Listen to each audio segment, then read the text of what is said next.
जय Hind friends. Engineering mathematics के lectures हम लोगों के चल रहे थे और उसमें जो टॉपिक चल रहा था वो था मल्टीपल इंटीग्रल्स। मल्टीपल इंटीग्रल्स में हमने इंटीग्रेशन करना सीख लिया था और एक दूसरा टॉपिक सीख लिया था कि चेंज ऑफ आर्डर। आज का जो हमारा टॉपिक है वो है चेंज ऑफ वेरिएबल्स। सिलेबस में बाकायदे लिखा गया है change of order, change of variables, तो दोनों में से एक टॉपिक से ज़रूर क्वेश्चन आएगा। चेंज ऑफ वेरिएबल से भी बहुत ही आसान से क्वेश्चन आते हैं, बस कॉन्सेप्ट आपको क्लियर होना चाहिए। तो चलिए स्टार्ट करते हैं। Maximum probability change of order की होती है, ठीक है, क्वेश्चन आने की। चलिए, चेंज ऑफ वेरिएबल्स,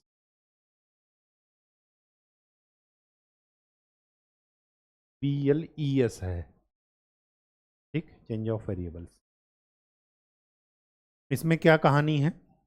कहानी ये है कि अभी तक डबल इंटीग्रेशन में हमारे पास एक फंक्शन था x और y के टर्म में, और इसको हमने x और y के रिस्पेक्ट में ही इंटीग्रेट करना था। आर्डर का चेंज करने का मतलब ये था कि y की लिमिट x में, मतलब स्ट्रिप चेंज कर देना। अगर वर्टिकल है मतलब y की लिमिट में है तो x की लिमिट में हॉरिजॉन्टल उसको बना देना। बस चेंज ऑफ आर्डर ये था। चेंज ऑफ वेरिएबल का मतलब ये है कि यहाँ पर दो वेरिएबल हैं x और y, हमें इन वेरिएबल्स को ही चेंज कर देना है, किसी अदर वेरिएबल में लेना है। सपोज मैं मान लेता हूँ कि वो वेरिएबल x और y की जगह हम क्या लिख रहे हैं, u और v। तो यहाँ पर फंक्शन दूसरा हो जाएगा, वो फंक्शन u और v के टर्म में आएगा, du dv dv।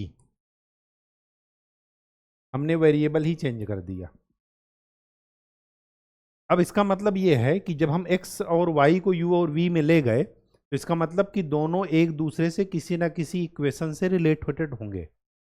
मतलब x और y u और v से किसी ना किसी इक्वेशन से रिलेटेड होंगे। वो रिलेशन हमें पता होना चाहिए। मतलब x is somehow function of u and v and y is also function of u and v। तभी यहां से इधर आ सकता है। यहां पर हमने बीच में एक गैप छोड़ा है, इस गैप में लिखिएगा जैकोबियन j। इस j की वैल्यू क्या होगी? j को बोलते हैं जैकोबियन और इसकी वैल्यू होती है जैकोबियन। ये आपका टॉपिक भी है, आगे बताएंगे आपको, ठीक। जैकोबियन, इसकी वैल्यू होती है, अगर हम जैकोबियन x और y का निकालेंगे तो इसको ऐसे लिखते हैं, Jacobian of x and y with respect to u and v।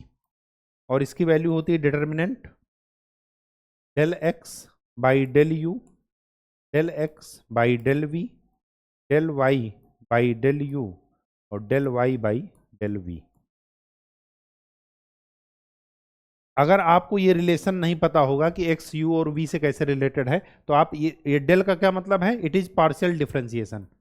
Partial differentiation, partial differentiation में सिर्फ और सिर्फ क्या ध्यान में रखना है कि जिस वेरिएबल के रिस्पेक्ट में डिफरेंशिएशन करते हैं उसको अलावा जो भी वेरिएबल होंगे वो सब के सब कांस्टेंट की तरह ट्रीट होंगे। कहने का ये मतलब है, जैसे जैसे x लिखा हो u square plus v square plus 2u plus v, ऐसे लिखा हो, और कहा जाए आपको कि x का डिफरेंशिएशन u के रिस्पेक्ट में कीजिए पार्शियल, तो u को छोड़कर बाकी जितने भी हैं वो सब कांस्टेंट हैं।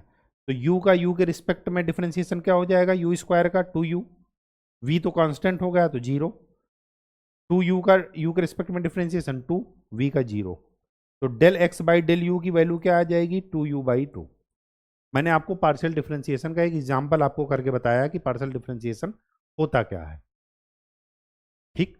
अच्छा, यहां पर आपको ध्यान में रखना है कि जिस भी वेरिएबल को, मतलब एक्स वाई को आप यू वी में ले गए तो जैकोबियन भी एक्स और वाई का यू और वी के रिस्पेक्ट में निकालना है। अगर उल्टा हुआ, यहां पर कुछ दूसरा हुआ, आप रिवर्स ले गए तो कुछ दूसरा फार्मूला होगा। अभी तो हम एक्स और वाई से पढ़ना है, तो एक्स और वाई वाला फार्मूला ही याद रखिएगा। जिस नए वेरिएबल के रिस्पेक्ट में आप ले गए, आपको जैकोबियन भी उसी के रिस्पेक्ट में निकालना पड़ेगा, कहने का ये मतलब है। u और v मैंने एक रैंडम वेरिएबल लिया है, हमें नहीं पता कि वहां पर कौन से दो वेरिएबल होंगे। कुछ आपको शॉर्टकट मेथड में बता रहा हूं। शॉर्टकट मेथड क्या बता रहा हूं कि अगर एक्स स्क्वायर और वाई स्क्वायर का टर्म आपको एक साथ मिले, जैसे x square plus y square ऐसा कुछ मिले, तो क्या करते हैं, एक्स की जगह लिख देते हैं आर कॉस थीटा और वाई की जगह लिख देते हैं आर साइन थीटा। इसको बोलते हैं, एक्स और वाई को बोलते हैं कार्टीजन कोऑर्डिनेट, SEAN कोऑर्डिनेट्स, और आर और थीटा को बोलते हैं पोलर कोऑर्डिनेट।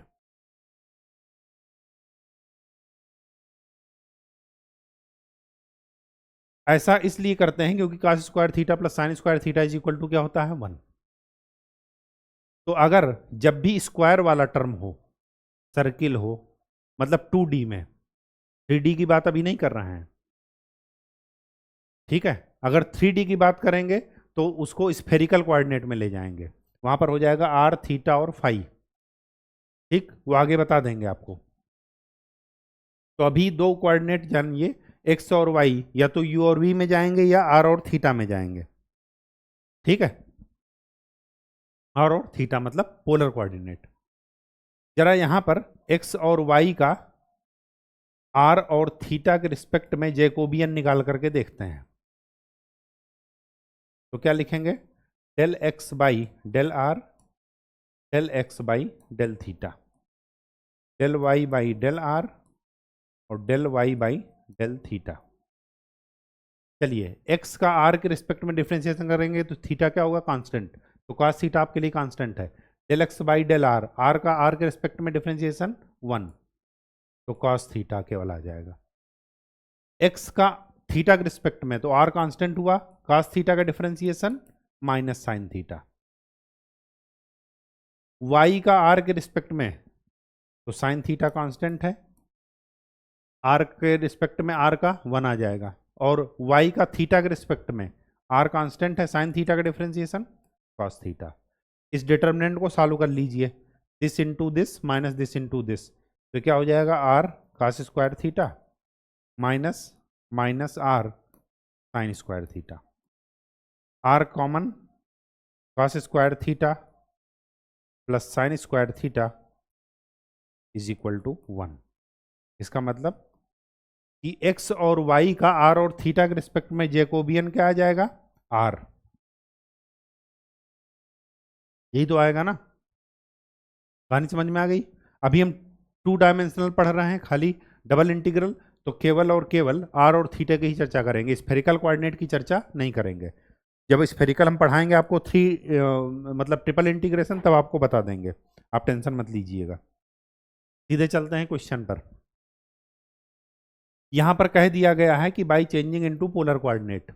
जब कह दिया गया है तो हमारे पास और कोई विकल्प नहीं है। अगर ना कहा होता तब हम सब वो चेंज ऑफ वेरिएबल लगाते, क्योंकि उससे हमारा क्वेश्चन ज़्यादा आसानी से आ जाता। क्यों, क्योंकि लिमिट ही ऐसे दी गई है। चलिए, x square plus y square है, कह दिया गया पोलर कोऑर्डिनेट में कीजिए, तो एक्स की वैल्यू क्या लिखते हैं, आर कॉस थीटा, और वाई की वैल्यू क्या रखते हैं, आर साइन थीटा। अब ध्यान से देखिएगा, ये 0 और इन्फिनिटी, ये किसकी किसकी लिमिट है, एक्स और वाई की। अगर कुछ ना पता हो तो जो पहले डिफरेंशिएशन होगा वही लिमिट पहले होगी। एक्स के रिस्पेक्ट में इंटीग्रेशन पहले है, इसका मतलब कि ये एक्स की लिमिट है, सबसे बाद में है वाई का, इसका मतलब ये वाई की लिमिट है। कहने का ये मतलब है कि एक्स वैरी कर रहा है 0 से इन्फिनिटी, और वाई भी वैरी कर रहा है 0 से इन्फिनिटी। यही तो मतलब है ना। जरा इस कोऑर्डिनेट सिस्टम को जरा ड्रा करते हैं, एक्स 0 से इन्फिनिटी जा रहा है और वाई 0 से इन्फिनिटी जा रहा है। इसका मतलब कि हमारा इस कोऑर्डिनेट मतलब इस रीजन में हमें इंटीग्रेशन करना है। अब ध्यान से देखिए, अगर मैं आर और थीटा को करता हूं तो आर क्या है? सर्किल का रेडियस है और कुछ नहीं, और थीटा क्या है? एंगल। अब ध्यान से देखिए, इस फर्स्ट क्वाड्रेंट में एंगल कहां से कहां तक वेरी कर रहा है? 0 से लेकर के π/2 तक। तो एंगल तो 0 से π/2 तक वैलिड वो वेरी कर रहा है। आर ये 0 से लेकर के इन्फाइनाइट तक पूरा रेडियस ही है, पूरा कोऑर्डिनेट ही है, 0 से इन्फिनिटी। ई की power minus x square plus y square, x की वैल्यू रख दीजिए, वाई की वैल्यू रख दीजिए। तो आर स्क्वायर का square theta plus r square sine square theta, r square common ले लीजिए, sine square theta plus cos square theta 1 बन जाएगा। तो ई की पावर माइनस आर स्क्वायर। कोई दिक्कत? कोई दिक्कत नहीं। डी एक्स डी वाई की जगह Jacobian d r d theta, और थीटा के रिस्पेक्ट में इसका जैकोबियन अभी हमने निकाल कर देखा था कि कितना आया था? आर। अगर नहीं है तो फिर से निकाल लीजिए। ये del x y del r theta is equal to determinant del x by del r del x by del theta del y by del r del y by del theta. इन इसकी वैल्यू निकाल लीजिए, are ही आ जाएगा। चलिए हम आगे बढ़ते हैं। तो क्या आया? 0 से π/2 e raise to power minus r square into r d theta. 2r 2 से मल्टीप्लाई 2 से डिवाइड, क्यों? ताकि इंटीग्रेशन आसान रहे करना। अगर मैं आर स्क्वायर को t मान लेता हूं तो 2r d r is equal to मिल जाएगा dt। इसीलिए 2 से मल्टीप्लाई और डिवाइड किए। ठीक, कहानी समझ में आ गई? आर की लिमिट रखिए, आर अगर मैं 0 रखता हूं तो टी की वैल्यू 0 मिलेगी, आर अगर इनफाइनाइट रखता हूं तो टी की वैल्यू इनफाइनाइट मिलेगी, मतलब लिमिट में नो चेंज। तो 0 से π/2, 1/2 बाहर ले लीजिए, ये वाला 2, तो ये क्या है? ई की power minus t 0 to infinity d theta. Value रखिए, upper limit minus lower limit,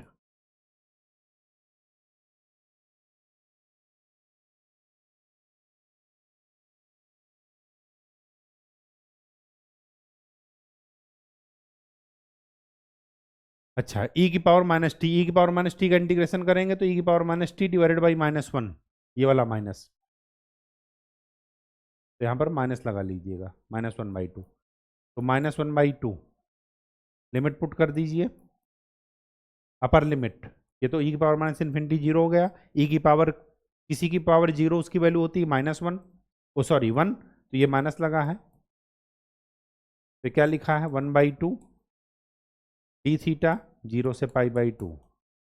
तो क्या आ गया? 1/2 थीटा की लिमिट, अपर लिमिट माइनस लोअर लिमिट, मतलब π/4।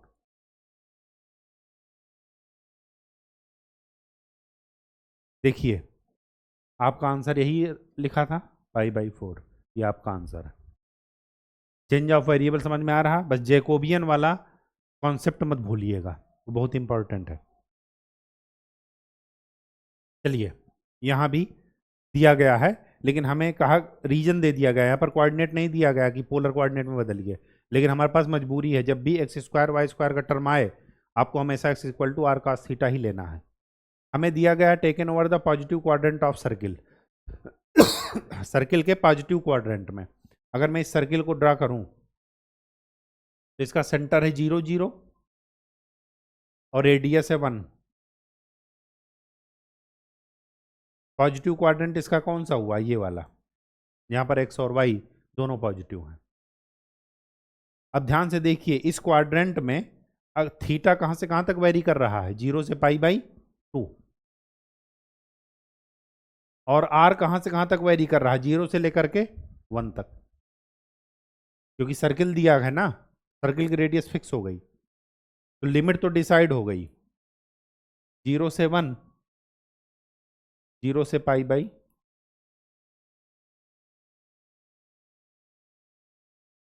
ठीक। 1 माइनस एक्स की वैल्यू वही पुट कर दीजिए, आर कॉस थीटा, और वाई की वैल्यू आर साइन थीटा। तो ये क्या हो जाएगा, 1 minus r square divided by 1 plus r square into Jacobian की value into d r d theta. Jacobian की वैल्यू क्या आई थी, आर। ठीक, आर का टर्म पहले है, पाई बाई 2 को जरा बाहर ले जाते हैं, ओ सॉरी, ये थीटा की लिमिट है, थीटा की लिमिट बाहर ले जाते हैं, आर की लिमिट अंदर लाते हैं। तो ये क्या लिखा है, 1 minus r square 1 plus r square into r d theta. अब हमें इसको इंटीग्रेट करना है। चलिए, पाई बाई 4 है, देखते हैं इसको इंटीग्रेट करके क्या मिलता है।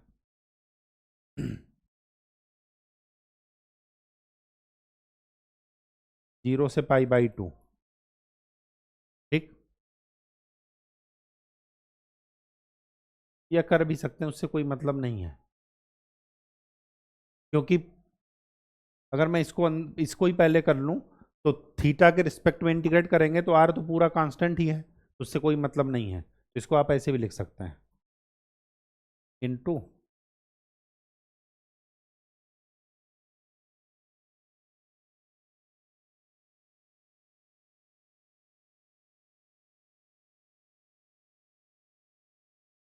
इसको ऐसे भी लिख सकते हैं। क्यों, क्योंकि थीटा के लिए तो आर क्या है, कांस्टेंट ही है, तो उससे कोई फर्क नहीं पड़ना।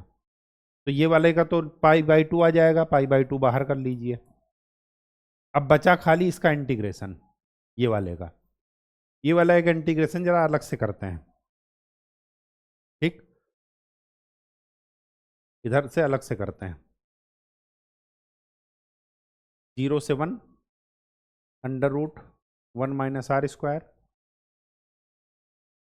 अपान 1 प्लस आर स्क्वायर। इसको under root 1 minus r square से मल्टीप्लाई कर दीजिए और डिवाइड कर दीजिए। क्यों किए ऐसा, क्योंकि यहाँ पर क्या करना है,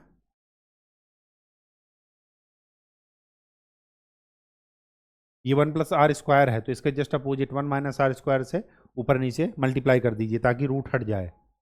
तो क्या हो गया, 0 से 1, ये हो गया 1 minus r square into r divided by a plus b, a minus b, a square minus b square. तो 1 माइनस आर की पावर 4 डी आर। ठीक, जहां दिक्कत हो बताइएगा।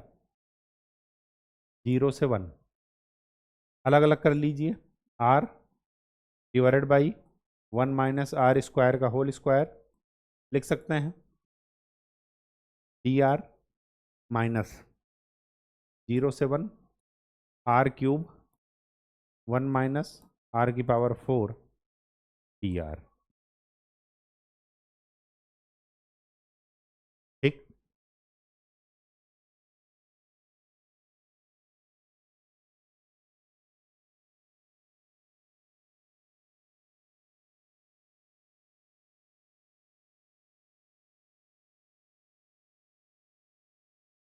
पहले इसको करते हैं। अगर मैं 1 माइनस आर की पावर 4 को टी मानूं,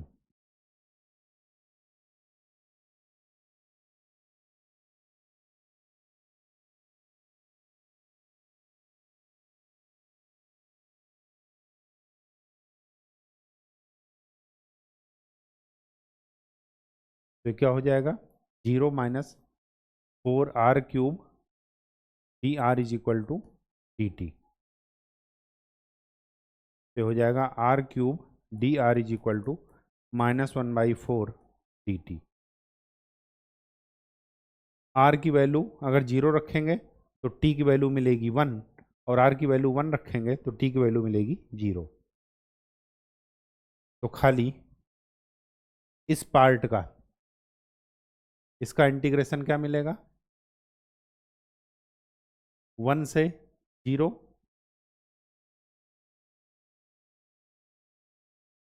-1/4 dt बाई रूट टी। ठीक, तो -1/4 टी की power -1/2 +1 divided by -1/2 plus limit put कर दीजिए 1 से 0। तो ये कितना हो गया 1/2 -1/2 रूट टी 1 से 0। तो -1/2 0 -1, तो इसकी वैल्यू तो आ गई 1/2 1/2। अब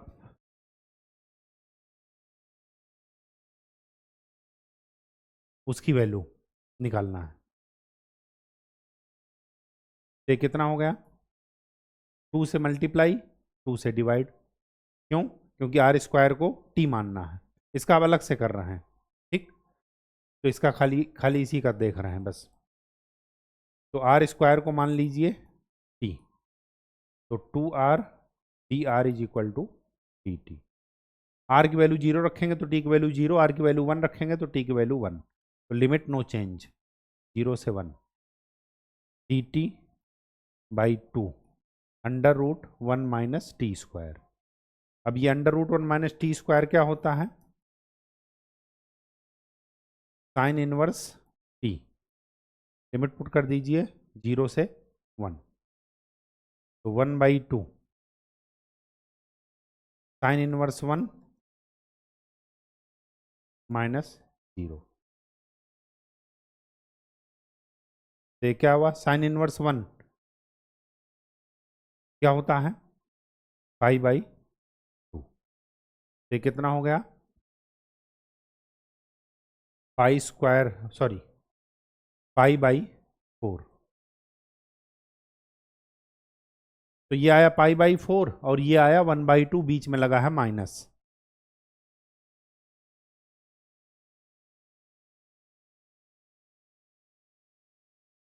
तो इसका इंटीग्रेशन क्या निकल गया π/4 -1/2।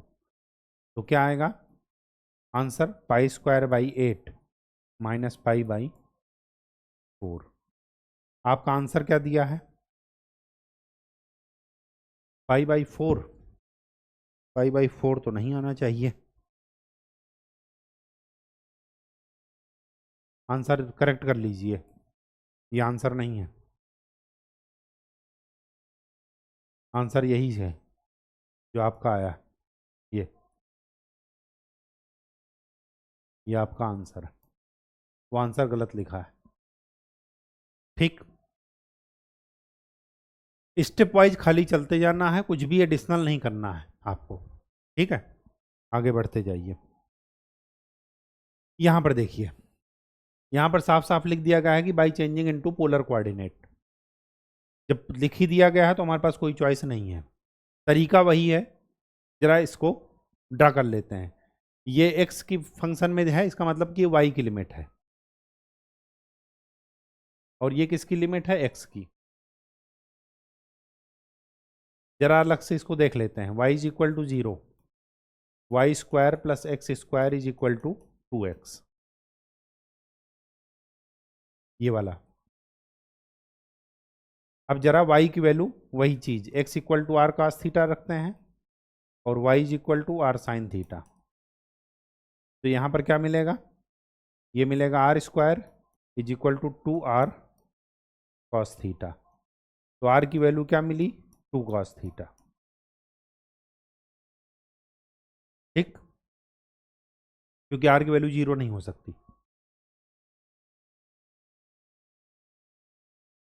ठीक है, जरा इस सर्किल को ड्रा करते हैं।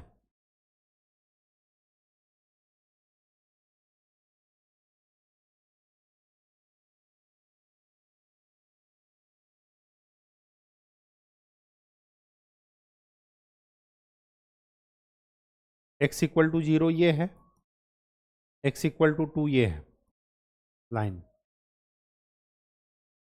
y इज इक्वल टू 0 ये है। तो हमारा सर्किल कुछ ऐसा बनेगा, बनेगा नहीं बनेगा? बिल्कुल बनेगा।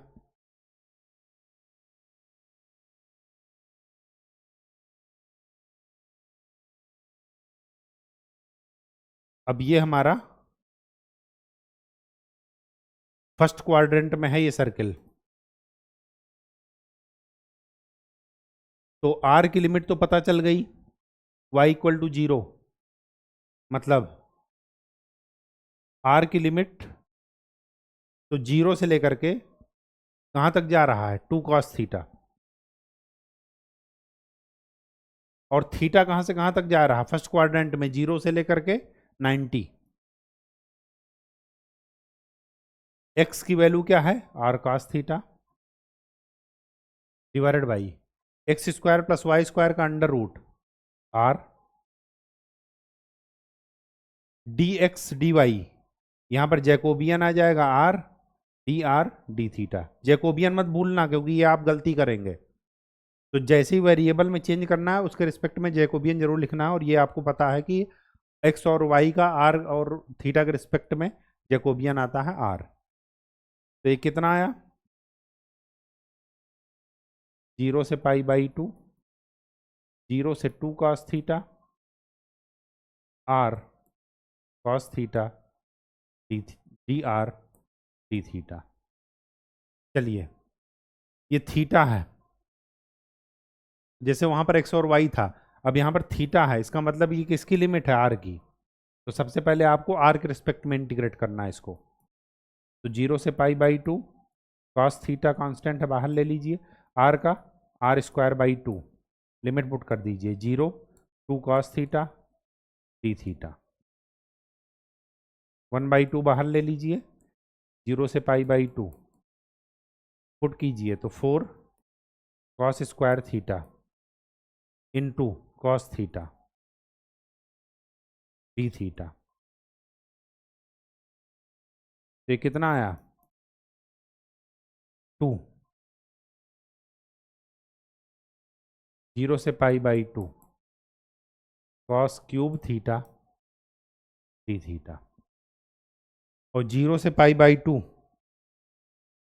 cos की पावर n थीटा, ये आपको बताए थे, तो 2, इसका वैल्यू हो जाएगी 2/3,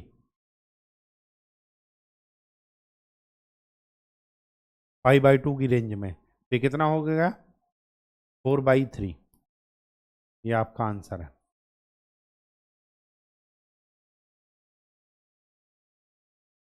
देख लीजिएगा 4/3 है, हाँ 4/3, बहुत ही आसान है अगर आप कॉन्सेप्ट समझ गए तो। वॉल्यूम, ये भी हमने मतलब ट्रिपल इंटीग्रेशन आपको बताया नहीं है, तो इसको अभी मत कीजिए, आगे बढ़ते हैं। वॉल्यूम मतलब ट्रिपल इंटीग्रेशन है, ये भी वॉल्यूम है, ट्रिपल इंटीग्रेशन है। इसको जरा देखिए, बहुत ही इंपॉर्टेंट क्वेश्चन, और ये अधिकतर आपके उसमें पूछा जाएगा, ठीक, एग्जाम में। अभी तक फिक्स था आर थीटा, हमें रटाया था, नहीं रटा था तो एक बार हमने निकाल लिया, उसी क्वेश्चन में हमने सारा यूज कर लिया। इसमें जरा आपको मेहनत करनी पड़ेगी, इसमें आपको एक्चुअल जो कॉन्सेप्ट आपने सीखा वो लगाना पड़ेगा। हमें इस फंक्शन को इंटीग्रेट करना है रीजन आर में, जहां पर आर एक्स वाई प्लेन में ये कोऑर्डिनेट है उसके आर के, ये आर क्या है, पैरेललोग्राम है, एक समांतर चतुर्भुज। लेकिन हमें ट्रांसफॉर्मेशन कौन सा यूज करना है, मतलब कोऑर्डिनेट सिस्टम जो हमें बदलना है, वेरिएबल बदलना है, एक्स और वाई को कहाँ ले जाना है, यू और वी में, जहां पर एक्स और वाई यू और वी से इस तरीके से रिलेटेड है, ठीक। तो हमने क्या पढ़ा है कि कोई फंक्शन, इसको अगर मैं u और v में ले जाऊंगा तो u और v यहां पर आ जाएगा, यहां पर जैकोबियन आ जाएगा, फिर du dv, ठीक। मतलब यहां पर अब x और y नहीं रहेंगे, खाली u और v नजर आएंगे। अब u और v नजर आएंगे तो x और y की वैल्यू u और v के रिस्पेक्ट में लिख दीजिए। x प्लस वाई की वैल्यू क्या है u, तो यहां पर तो आ गया u स्क्वायर, फिर है जैकोबियन का मॉड, फिर है डी यू डी वी। अब पहले जैकोबियन निकालिए। जैकोबियन निकालने के लिए क्या करना है,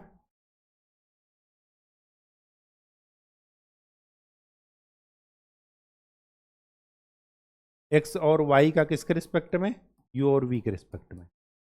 तो कितना हो जाएगा, अभी आंसर याद रखिएगा ही 21 आया हुआ है। देखते हैं कितना आता है। Del x by del u, del x by del v, del y by del u और del y by del v. X का यू के रिस्पेक्ट में, यहां पर u दिया है एक्स और वाई में, तो सबसे पहले एक्स और वाई को u और v के टर्म में लिखिए। इसका ही मतलब है ना, तभी तो डिफ्रेंशिएट कर पाएंगे। तो चलिए इन दोनों इक्वेशन को u और v के टर्म में लिखना है। मतलब x और y, यहाँ पर u और v x और y के टर्म में है, इसको रिवर्स करना है। मतलब x और y को u और v के टर्म में लिखना है। क्यों लिखना है, क्योंकि हमारे पास ये फार्मूला है। जैकोबियन हमें निकालना है x और y का u और v के रिस्पेक्ट में। तो चलिए सॉल्व करते हैं। 2 से इसको मल्टीप्लाई कर देते हैं। 2u is equal to 2x plus 2y, और यहाँ पर लिखा है u is equal to v is equal to x minus 2y। दोनों को जोड़ देते हैं तो क्या मिला, 3x is equal to 2u plus v। तो x is equal to 1/3 2u plus v। x मिल गया तो y निकाल लीजिए। तो y is equal to u minus x 2uv plus by 3। तो y is equal to u minus v by 3। तो y मिल गया, x मिल गया। अब इसका आराम से आप जैकोबियन निकाल सकते हैं। चलिए x को u के रिस्पेक्ट में डिफ्रेंशिएट कीजिए। u के रिस्पेक्ट में डिफ्रेंशिएट करेंगे तो आ जाएगा 2/3। x को v के रिस्पेक्ट में डिफ्रेंशिएट करेंगे तो 1/3। y को u के रिस्पेक्ट में डिफ्रेंशिएट करेंगे तो 1/3, और y को v के रिस्पेक्ट में डिफ्रेंशिएट करेंगे तो -1/3। तो कितना आ गया, 1/9 बाहर ले लीजिए, -2 -1। तो कितना हो गया, -1/3। हमें जैकोबियन का मॉड लिखना है यहाँ पर, तो हम क्या लिखेंगे, 1/3। माइनस मत लिखिएगा, u square 1/3 2u du dv। अब बची लिमिट, हमने ये तो कर लिया, अब लिमिट लगाना है ना। लिमिट भी u और v की होगी, x और y की तो होगी नहीं। जब लिमिट u और v की होगी तो सबसे पहले x और y का रीजन देख लेते हैं। x और y प्लेन का, ये x है ये y है। x क्या है, 1,0 1,0 इधर कहीं पड़ेगा। फिर क्या है 3,1 3,1 3 इधर कहीं पड़ेगा, 1 इधर मान लेते हैं। y का 1 कोऑर्डिनेट, फिर 2,1 इधर कहीं पड़ेगा, और 0,1 0,1 ये पड़ेगा। मतलब पैरेललोग्राम आपका ऐसे बना है। ये हमें इससे मतलब नहीं कि कैसे बना है, हमें सिर्फ और सिर्फ ये मतलब है कि जो x और y के कोऑर्डिनेट दिए गए हैं वो u और v से कैसे रिलेटेड हैं। अगर ये x और y प्लेन है, अगर मैं इसी का u और v प्लेन निकालूं,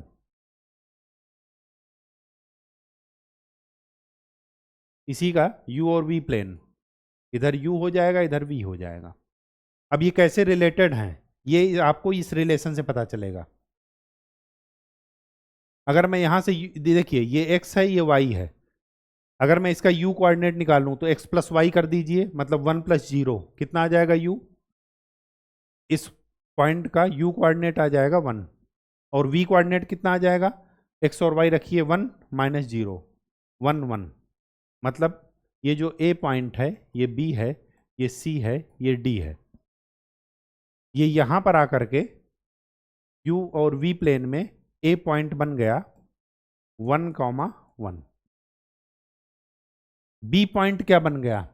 एक्स की जगह 3 रखिए, वाई की जगह 1, तो बी पॉइंट बन गया 4 और 3 -2, 4,1। सी पॉइंट क्या बन गया? सी पॉइंट यू और वी में क्या बन गया? 3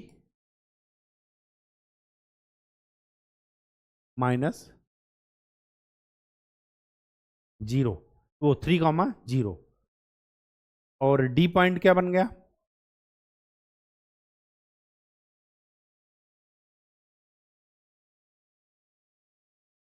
1 और -2, यही बना x - 2y।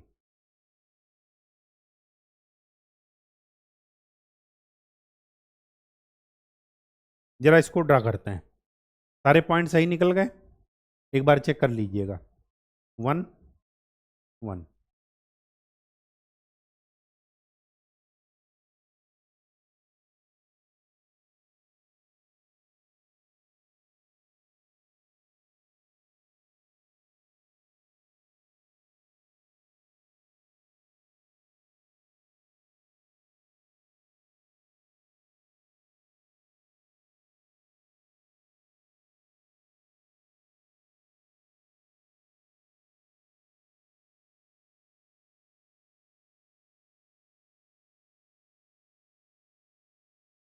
अगर मैं इन पॉइंट्स को u और v प्लेन में दिखाऊं तो 1 1 इधर कहीं आएगा। अगर मैं इसको 1 1 इधर मानता हूं, 4 1 इधर मान लेता हूं, हाँ 4 1 तो इधर ही आएगा। तो ए बी सी 2,1 3,0।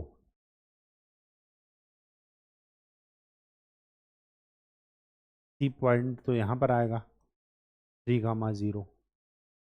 और डी डैश 1, -2,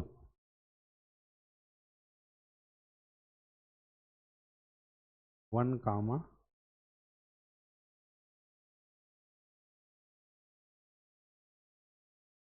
-2।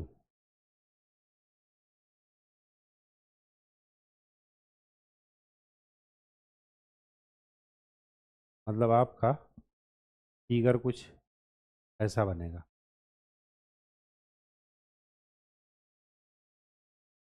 ये क्या पैरेललोग्राम से उल्टा बन गया?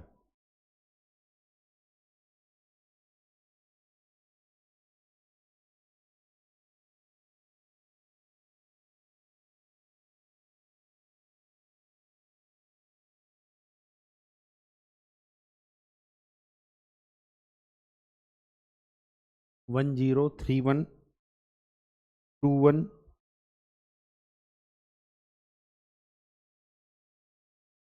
0 1।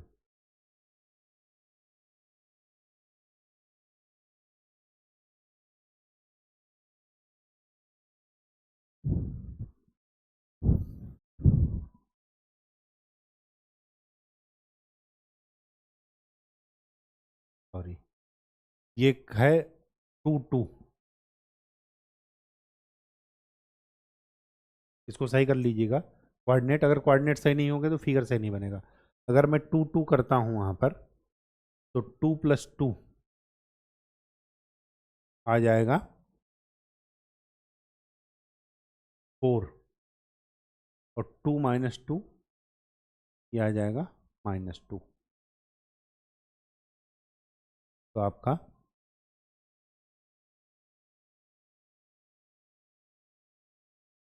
यूवी प्लेन में मैं बना रहा हूं। यूवी प्लेन में ए 1 1, बी 4,1, C 4,-2 और D 1,-2।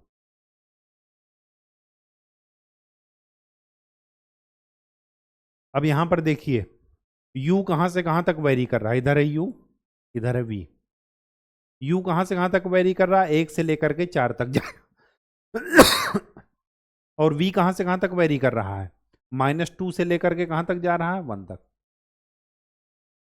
बस जैसे ही आपका फिगर बना आप तुरंत क्या कर लीजिए, लिमिट वहां पर लगा दीजिए। खाली लिमिट लगाना ही बाकी रह गया था, बाकी सब तो निकाल लिए थे। कहां से कहां तक है, 1 से 4 तक और -2 से 1।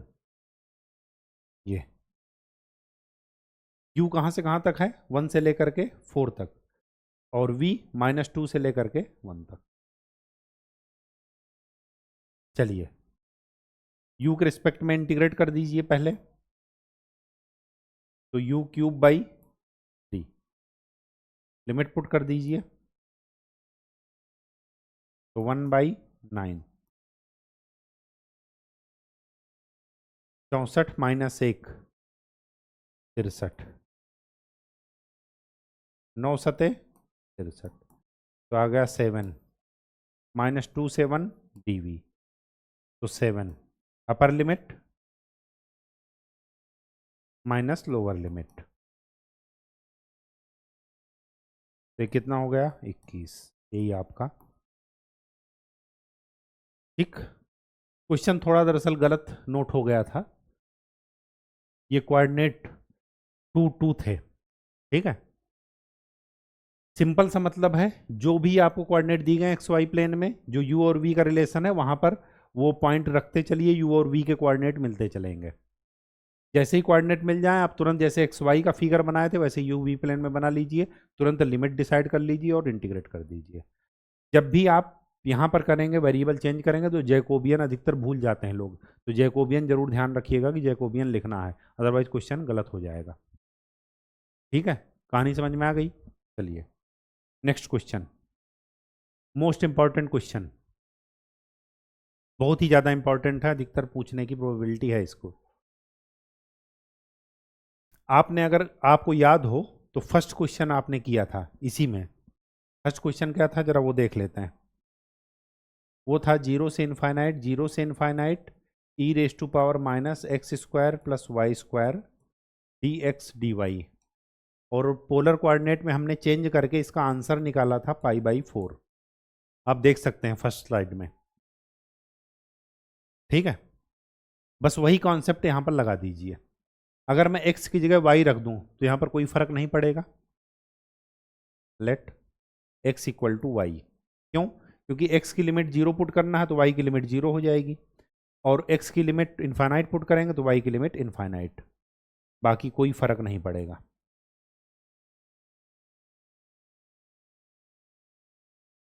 दोनों को क्या कर दीजिए, इनटू कर दीजिए, तो i² = 0 से इनफाइनाइट, 0 से infinite e⁻⁻x² into e⁻⁻y² dx dy। ये क्या आ गया, 0 से इनफाइनाइट, 0 से infinite e⁻⁻x² + y² dx dy। इसकी वैल्यू आपको पता है, निकाल चुके हैं आप, कितना है π/4, तो i² = π/4, तो i की वैल्यू क्या मिली, √π/2। यही आपका आंसर है। कहानी समझ में आ गई। ये देखिए, तो ये लास्ट स्लाइड थी, आशा करते हैं कि चीज़ें आपको समझ में आई। Change of variable, change of order में से एक क्वेश्चन जरूर आएगा। वेरिएबल में सिर्फ जैकोबियन का ध्यान रखना है, बाकी किसी का ध्यान नहीं रखना, चीज़ें अपने आप सॉल्व होती चली जाएंगी। अगर पोलर कोऑर्डिनेट का क्वेश्चन मिल गया r θ वाला, तब तो सही, मतलब बहुत ही आसान है, जैकोबियन उसका r होता है। अगर इस तरह का आ गया जैसे अभी ये सॉल्व किए थे ये, तो आपको एक क्वेश्चन प्रैक्टिस कर लेना, अपने आप आ जाएगा। ठीक है, तो नेक्स्ट क्लास में मिलते हैं ट्रिपल इंटीग्रेशन के साथ, उसी समय आपको वॉल्यूम वगैरह भी बता दिया जाएगा और ये यूनिट द एंड हो जाएगी। फिर हम लोग चलेंगे वेक्टर में। ठीक है, तो आज के लिए इतना ही। नेक्स्ट लेक्चर में मिलते हैं, तब तक के लिए खूब अच्छे से प्रैक्टिस कीजिए, रिवीजन कीजिए। धन्यवाद।